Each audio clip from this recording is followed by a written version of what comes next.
Agatha Christie. Meurtre en Mésopotamie. Je ne prétends pas connaître quoi que ce soit à l'écriture. Je fais ça uniquement parce que le docteur Riley me l'a demandé et que d'une certaine façon, lorsque le docteur Riley vous demande de faire quelque chose, vous ne pouvez pas refuser. « Oh, mais docteur, m'exclamai-je, je ne suis pas du tout une femme de lettres. »« N'importe quoi, Nurse Letteran, s'écria-t-il. Faites comme s'il s'agissait de notes de dossier. » Oui, évidemment, on peut le voir comme ça. « Pourquoi ne vous en chargez-vous pas vous-même, docteur ?» demandai-je. « Je ne me trouvais pas sur les lieux, vous si. Voyons, qu'y a-t-il » Quelque chose m'ennuyait. « Vous savez, docteur, j'ai bien peur d'avoir tendance à être, un peu personnel. »« Dieu soit loué, mon ami, plus vous le serez, plus ce sera parfait. Il s'agit d'êtres humains. Soyez personnel, soyez partial, soyez véhémente, soyez tout ce qui vous plaira. Écrivez cette histoire à votre manière. Vous êtes une femme raisonnable et vous ferez un récit de l'affaire juste et plein de bon sens. » Il en fut donc décidé ainsi, et je promis de faire de mon mieux. Me voici au début de mon récit, mais il me semble que je devrais dire un mot ou deux à mon sujet. Je m'appelle Amy Letteran. Je suis infirmière diplômée et je m'étais rendue en Irak sur une base temporaire avec une femme prénommée Mrs. Kelsey et son bébé. Mrs. Kelsey, qui était fragile, s'inquiétait à l'idée de voyager avec un enfant si jeune. Les Kelsey proposèrent donc de me payer mon billet pour rentrer en Angleterre, à moins que nous ne trouvions quelqu'un qui ait besoin d'une nurse pour le voyage retour. Le docteur Riley était à bord. Il était chirurgien à l'hôpital civil d'Hassanieh, ville qui se trouvait à 1 journée et demie de Bagdad. J'étais là depuis environ 1 semaine et je songeais à repartir lorsque je tombai à nouveau sur lui. « En fait, Miss Letteran, me dit-il, il se peut que j'ai un poste à vous proposer au service de Mrs. Line. Son mari est un américano-suédois, le Dr. Line, à la tête d'immenses fouilles archéologiques. » Et il m'expliqua que cette expédition travaillait sur le site d'une ville d'Assyrie. C'était un endroit isolé et le docteur Line se préoccupait depuis quelque temps de la santé de sa femme. « Il semble qu'elle ait des crises d'angoisse nerveuse récurrentes, » fit le docteur Riley. « Et le docteur Line serait plus rassuré s'il savait qu'une personne responsable et qualifiée veillait sur elle. Alors, qu'en pensez-vous? Ainsi, vous verriez un peu de pays avant de rentrer chez vous? » « Eh bien, répondis-je, je pourrais essayer. »« Splendide !» s'exclama le docteur Riley. « Line se trouve à Bagdad en ce moment. Je lui dirai de passer vous prendre. » Le docteur Line se présenta à l'hôtel l'après-midi même. Il avait la 50aine et il y avait une certaine douceur et une générosité qui se dégageaient de lui. « Ma femme est vraiment dans un état de grande nervosité, » expliqua-t-il. Je suis très inquiet à son sujet. « Est-elle en bonne santé physiquement ?» demandai-je. « Oh, oui, je crois. Mais elle se fait toute une montagne d'un rien. Je ne vois réellement aucun fondement à ces crises de panique. »« De quoi a-t-elle peur, Dr. Line ?»« Oh, c'est juste à cause de ses nerfs. Vous voyez ce que je veux dire. » Il sourit d'un air désarmé. Elle a le sentiment que vous lui serez d'un grand réconfort. Et je me suis dit la même chose dès que je vous ai vu. Je suis sûr que vous êtes la personne dont Louise a besoin. « Bien, Dr. Line, répondis-je. Il ne me reste plus qu'à essayer. » Il fut convenu que je me rendrais à l'endroit où l'expédition était installée, à Tel Yarimja, la semaine suivante. Le major Kelsey m'accompagna jusqu'à la gare de Bagdad. Le matin suivant, j'arrivai à Kirkouk, où une personne devait m'attendre. Tandis que je me tenais sur le quai, en regardant tout autour de moi, je vis un jeune homme au visage rond et rose s'approcher de moi. De ma vie, je n'avais vu quelqu'un qui ressemblait avec autant de précision à un personnage tout droit sorti d'un roman de P.G. Wodehouse. Bonjour, bonjour, dit-il. Vous êtes Miss Letteran? Mon nom est Coleman. Le docteur Liner m'a envoyé pour vous chercher. Comment allez-vous? Vous avez fait bon voyage? Avec ces fichus trains. Bien, allons vers le vieil engin. Il y avait une camionnette qui attendait à l'extérieur. Mr. Coleman m'aida à monter, m'expliquant que je ferais mieux de m'asseoir à côté du chauffeur afin d'être moins secoué. Moins secoué. J'étais déjà étonné que ce machin tout entier ne tombe pas en morceaux. Assis sur le siège de derrière, Mr. Coleman se pencha en avant et me hurla dans l'oreille « Vous devriez venir par ici après qu'il y ait plu. Les dérapages sont sensationnels. La plupart du temps, on se retrouve carrément à l'horizontale. » Il nous fallut environ 4 heures pour atteindre Hassanieh, qui, à ma grande surprise, était plus grande que je ne l'avais imaginé. Elle paraissait très belle depuis l'autre côté du fleuve, blanche et féerique avec ses minarets. C'était un peu différent, cependant, une fois que l'on avait traversé le pont et que l'on y était vraiment entré. Il y avait une telle odeur nauséabonde et l'endroit était complètement délabré. Tout était boueux et sale. Mr. Coleman me conduisit à la maison du docteur Riley. Je pris un bon bain et lorsque je descendis, le déjeuner était prêt. Nous nous installâmes, le docteur s'excusant pour sa fille qui était, expliqua-t-il, en retard. Nous venions juste de commencer à manger lorsqu'elle entra. « Miss Letteran, fit le docteur Riley, je vous présente ma fille Sheila. » Je dois admettre qu'elle ne me plut pas beaucoup. C'était une fille du genre sans gêne, bien que jolie. Elle avait une manière de parler sarcastique et décontractée qui me dérangeait beaucoup. On aurait dit que Mr. Coleman avait le béguin pour elle. Il me faisait penser à un gros chien stupide, remuant la queue et essayant de plaire. Après le déjeuner, Miss Riley me conduisit au club. C'était un endroit assez agréable qui surplombait le fleuve et où l'on pouvait trouver des journaux et des magazines anglais. Lorsque nous rentrâmes à la maison, nous nous assîmes pour discuter un peu. Elle me demanda si j'avais déjà rencontré Mrs. Liner. Non, seulement son mari. Je me demande ce que vous allez penser d'elle. Remarquez, je ne vois pas à quoi va bien pouvoir lui servir une infirmière professionnelle. Vous pensez qu'elle n'est pas malade? Demandai-je. Évidemment qu'elle ne l'est pas. Cette femme est solide comme un roc. Elle n'a rien qui nécessite qu'on fasse attention à elle, qu'on soit toujours à ses côtés et qu'on en fasse toute une histoire. Mrs. Liner est-elle une femme nerveuse? Poursuivis-je. Est-elle angoissée, par exemple, à l'idée de vivre loin de tout? Qu'y a-t-il d'effrayant là-dedans? Bonté divine, il y a une dizaine de personnes ici qui montent sans arrêt la garde à cause des antiquités. Oh non, elle n'est pas nerveuse. Du moins... Sheila Riley sembla tout à coup frappée par une pensée. Le capitaine Jervis et moi nous sommes allés à la maison l'autre jour, expliqua-t-elle. La plupart des membres de l'expédition étaient sur le site des fouilles. Mrs. Liner, elle, était assise dans la véranda en train d'écrire une lettre, et je suppose qu'elle ne nous a pas entendus arriver. Apparemment, elle a vu l'ombre du capitaine Jervis sur le mur et elle s'est carrément mise à hurler. Elle s'est excusée, bien sûr. Elle a dit qu'elle avait cru que c'était un étranger. Un peu curieux. Je veux dire, même si c'était un étranger, pourquoi paniquer de la sorte? Je hochai la tête pensive. Miss Riley était silencieuse.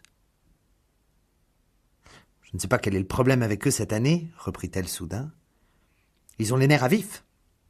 Et ils s'observent tous les uns les autres comme si... Oh, je ne sais pas trop pourquoi, mais c'est bizarre. À cet instant-là, Mr. Coleman entra tout agité. « Bonjour. Miss Letteran a-t-elle vu toutes les beautés de la ville? » Elle n'a pas beaucoup été impressionnée, répondit Miss Riley. Oh, je ne l'en blâme pas, tout cet endroit tombe en ruine. Vous n'êtes pas amoureux des antiquités, n'est-ce pas, Bill? Je ne comprends vraiment pas pourquoi vous êtes archéologue. Ne vous en prenez pas à moi, prenez-vous-en à mon tuteur. Le vieil homme m'a demandé un jour si j'avais une idée précise du métier que je voulais faire, et je lui ai répondu que non. Alors il s'est débrouillé pour me faire venir une saison ici. Mais vous n'avez aucune idée vraiment de ce que vous aimeriez faire? Je ne suis pas trop mauvais en dessin, répondit Mr. Coleman. Imiter l'écriture des autres était autrefois ma spécialité à l'école. J'aurais pu faire un faussaire de premier ordre. Bon, tout reste encore possible. Miss Riley lui lança un regard glacial. Ne croyez-vous pas qu'il serait grand temps de vous mettre en route au lieu de parler autant? Je suis sûr que Miss Letteran a hâte de pouvoir s'installer. » J'échangeai une poignée de main avec Miss Riley et nous partîmes. « Quelle jeune fille sacrément séduisante, cette Sheila !» s'exclama Mr. Coleman. « Mais elle passe son temps à taquiner tout le monde. » Nous sortîmes de la ville et au bout d'un moment, nous empruntâmes un chemin bosselé entre les champs. Environ une demi-heure plus tard, Mr. Coleman indiqua du doigt, devant nous, une butte au bord du fleuve. « Tel Yarimja !» Je voyais de petites silhouettes noires se déplaçant comme des fourmis. La maison se trouvait un peu plus loin que le fleuve. Le chauffeur tourna à l'angle, passa en cahotant sous une voûte étroite, et enfin, nous y étions. La maison était construite autour d'une cour sur laquelle donnaient toutes les pièces et la plupart des fenêtres, à l'exception du bâtiment sud où les fenêtres avaient des barreaux et donnaient sur la campagne. Dans le coin sud-ouest, un escalier menait à un long toit plat, aménagé, avec un parapet longeant la partie sud du bâtiment qui était plus haute que les 3 autres côtés. Mr. Coleman me conduisit à l'angle de la partie est de la cour jusqu'à une grande véranda située au milieu de la partie sud. Il ouvrit la porte en la poussant sur un côté et nous entrâmes dans une pièce où plusieurs personnes étaient assises autour d'une table et prenaient le thé. « Bonjour tout le monde, » fit Mr. Coleman. « Voici notre infirmière. » La femme en bout de table se leva et vint me souhaiter la bienvenue. C'est ainsi que je vis Louise Liner pour la première fois. Elle n'était pas du tout comme je l'avais imaginé. Elle n'était pas suédoise, mais elle avait cette blondeur scandinave si rare. Entre 30 et 40 ans, elle était très mince et avait l'air fragile. Son visage était hagard, ses yeux cependant étaient magnifiques. Je n'en avais jamais vu de tels auparavant, ils étaient violets. Elle me tendit la main et sourit. « Je suis si heureuse que vous soyez venu. Voulez-vous un peu de thé ?» Elle me présenta aux gens qui étaient assis autour de la table. « Voici Miss Johnson et Mr. Reiter, Mrs. Mercado, Mr. Emmett, le père Lavigny. Mon mari sera là dans un instant. Asseyez-vous ici, entre le père Lavigny et Miss Johnson. » Je m'exécutais, et Miss Johnson commença à me poser des questions sur mon voyage. Elle me plut bien. Elle devait approcher de la 50aine, et elle était très masculine d'apparence, avec des cheveux gris acier coupés ras. Le père Lavigny, quant à lui, me mettait un peu mal à l'aise. Il était grand, avait une immense barbe noire et des lorgnons. Il portait une robe de moine en laine blanche. Je remarquai que son regard perspicace et observateur passait d'un visage à l'autre. Face à moi se trouvaient les 3 autres. Mr. Reiter était assez corpulent, plutôt jeune, portait des lunettes et avait des yeux bleus tout ronds. L'autre jeune homme, Mr. Emmett, avait un long visage et était très séduisant lorsqu'il souriait. Il parlait peu, cependant. Il hochait simplement la tête lorsque l'on s'adressait à lui, ou il répondait par monosyllabes. Et puis venait, pour finir, Mrs. Mercado. Je ne pus réellement l'observer, car à chaque fois que je regardais dans sa direction, je la trouvais qui me dévisageait. C'était un peu déconcertant. Elle était assez jeune, elle ne devait pas avoir plus de 25 ans, et elle avait un air sombre et provoquant. Son visage très mince ressemblait à celui d'un oiseau. Elle avait de grands yeux et une bouche aux lèvres pincées et soupçonneuses. Mr. Coleman s'assit de l'autre côté de Miss Johnson, et alors que nous finissions notre thé, le docteur Liner et Mr. Mercado arrivèrent du site des fouilles. Le docteur Liner me salua avec sa gentillesse habituelle. Je vis son regard se diriger rapidement vers le visage de sa femme, et il sembla soulagé de la voir aussi calme. Puis il s'assit à l'autre bout de la table, et Mr. Mercado s'installa à la place libre, près de Mrs. Liner. Il était grand, mince, et avait un air mélancolique. Il était beaucoup plus âgé que sa femme, avait le teint jaunâtre et une étrange barbe sans forme. Je fus ravi de son arrivée car sa femme arrêta immédiatement de me dévisager et reporta toute son attention sur lui. Il restait encore une place vacante et au bout d'un moment la porte s'ouvrit et un homme entra. Richard Carey était l'un des hommes les plus séduisants que j'eus jamais vus. Les traits fins de sa mâchoire, de ses tempes et de son front étaient si nettement dessinés qu'il me faisait penser à une statue de bronze. Sur son fin visage mat se trouvaient deux immenses yeux d'un bleu intense. Il mesurait environ 1,85 m et, d'après moi, il devait avoir un peu moins de 40 ans. « Miss Letteran, je vous présente Mr. Carey, notre architecte, » annonça le docteur Lyne. Il murmura quelque chose, puis s'assit près de Mrs. Mercado. « J'ai bien peur que le thé ne soit un peu froid, Mr. Carey, » dit Mrs. Lyne. « Oh, ça fera l'affaire, » répondit-il. « De la confiture, Mr. Carey ?» proposa Mrs. Mercado.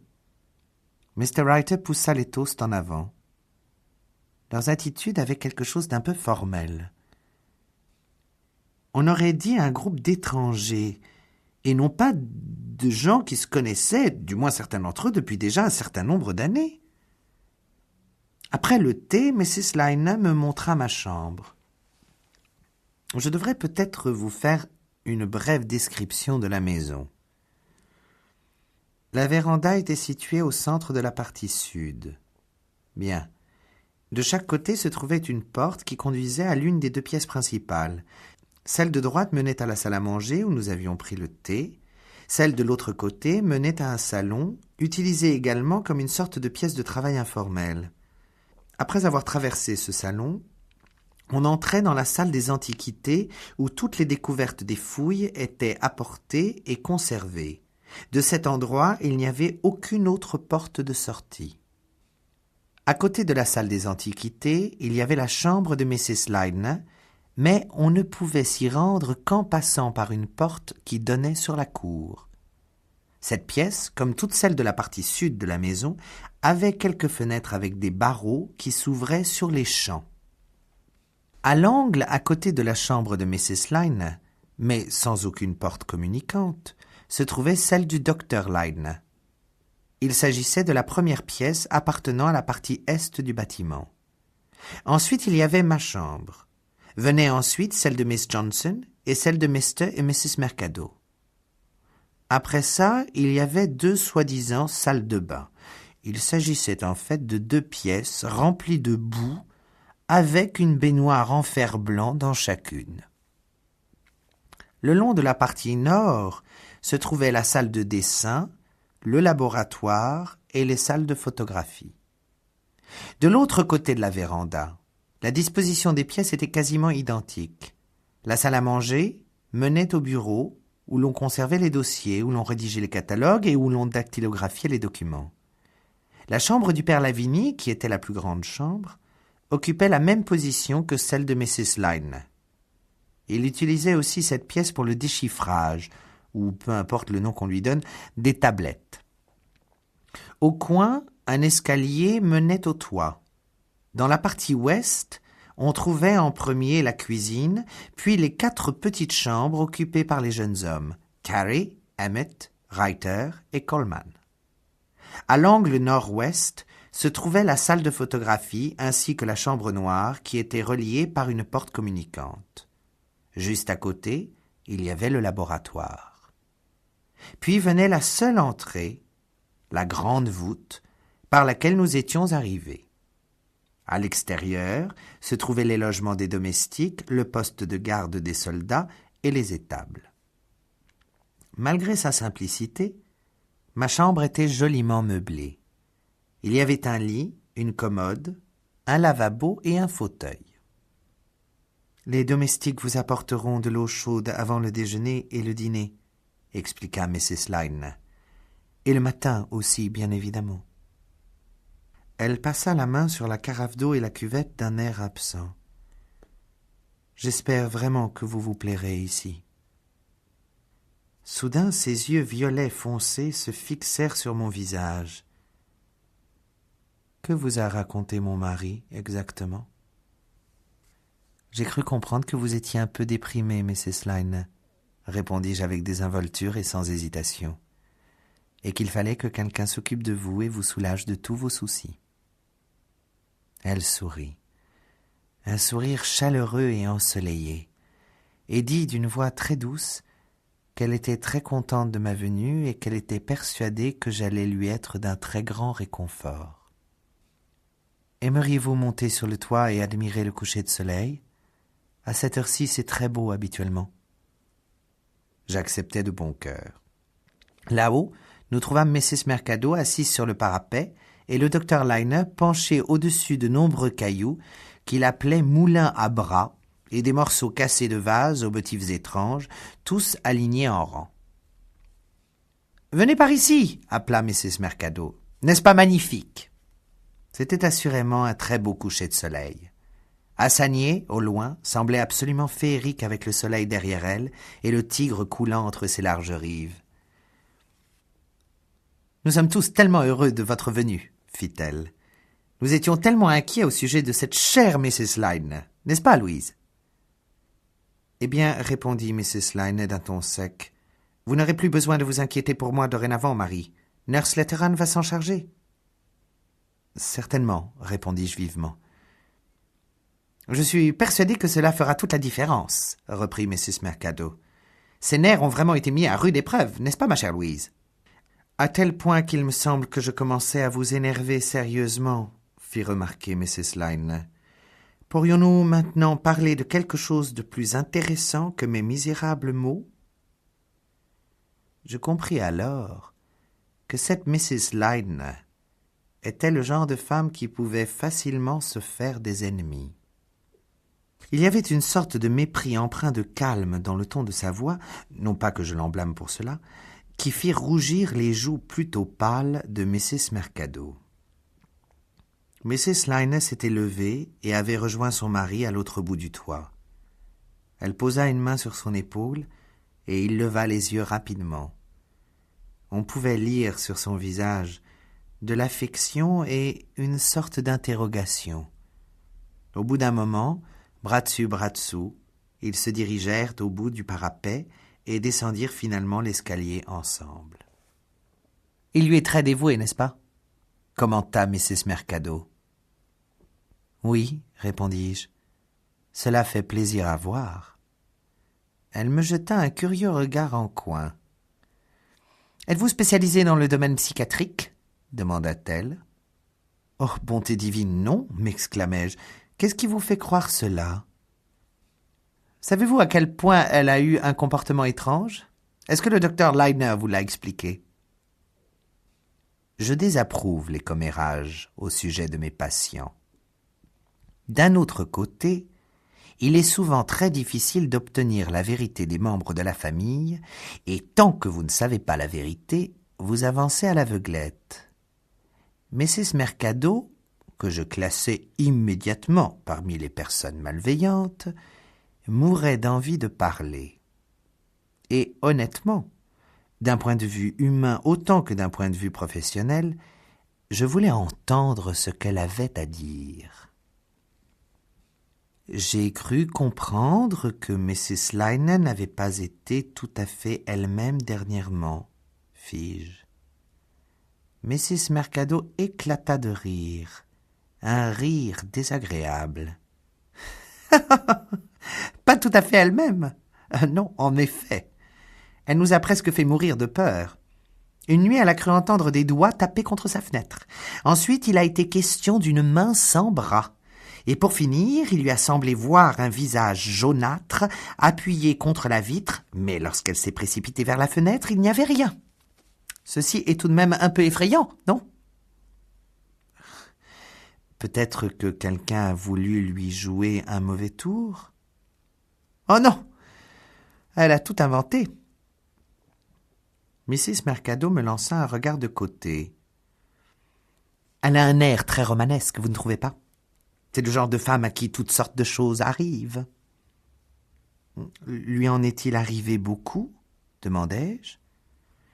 Eh bien, son premier mari a été tué à la guerre lorsqu'elle avait à peine 20 ans. Je trouve cela très pathétique et romanesque, pas vous ? C'est une façon de voir, répondis-je sèchement. Alors que la nuit commençait à tomber, je suggérai de redescendre. Mrs. Mercado me demanda si j'aimerais voir le laboratoire. Mon mari y sera, en plein travail. Mais lorsque nous arrivâmes, la pièce était vide. Mrs. Mercado me montra quelques ornements en cuivre qui étaient en cours de traitement, ainsi que des os recouverts de cire. « Où peut bien être Joseph ?» s'impatienta-t-elle. Elle regarda dans la salle de dessin. Richard Carey était très occupé. Il leva à peine la tête lorsque nous entrâmes, et je fus saisi par l'incroyable effort qui se lisait sur son visage. Une pensée me traversa soudain l'esprit. Cet homme est au bout du rouleau. Il ne pourra pas continuer ainsi très longtemps. Mais une fois de plus, je ressentis quel extraordinaire pouvoir d'attraction, presque inconscient, il avait. Nous trouvâmes Mr. Mercado dans le salon. Il expliquait l'idée d'un nouveau procédé à Mrs. Lardner, et je fus frappé de nouveau par l'apparence curieuse et fragile de cette femme. « Ah, te voilà enfin, Joseph !» s'exclama Mrs. Mercado de sa voix au perché. « Nous pensions te trouver dans le labo !» Il se leva d'un bond, surpris et confus, comme si l'arrivée de sa femme avait rompu le charme. « Je dois y aller maintenant, » marmonna-t-il. « Je suis en plein milieu de... » Il n'acheva pas sa phrase. Au lieu de ça, il se dirigea vers la porte et sortit. Mrs. Mercado resta une minute ou deux, puis partit à son tour. Tandis qu'elle passait devant moi, j'aperçus son visage. Elle semblait folle de rage. J'appréciais Mrs. Lardner, et je ne croyais pas que tout était de sa faute, mais le fait restait que cette chère Miss Johnson, dépourvue de toute beauté, et cette petite Mrs. Mercado, qui s'emportait pour un rien et n'avait aucun charme, ne lui arrivaient pas à la cheville au niveau du physique et du pouvoir d'attraction. J'observais Mrs. Lardner, assise en train de coudre, si lointaine et réservée, et je ressentis d'une certaine façon qu'il fallait que je la prévienne. J'avais l'impression qu'elle ne savait peut-être pas à quel point la jalousie et la haine pouvaient être stupides et déraisonnables, et comme peu de choses suffisaient à les faire éclore.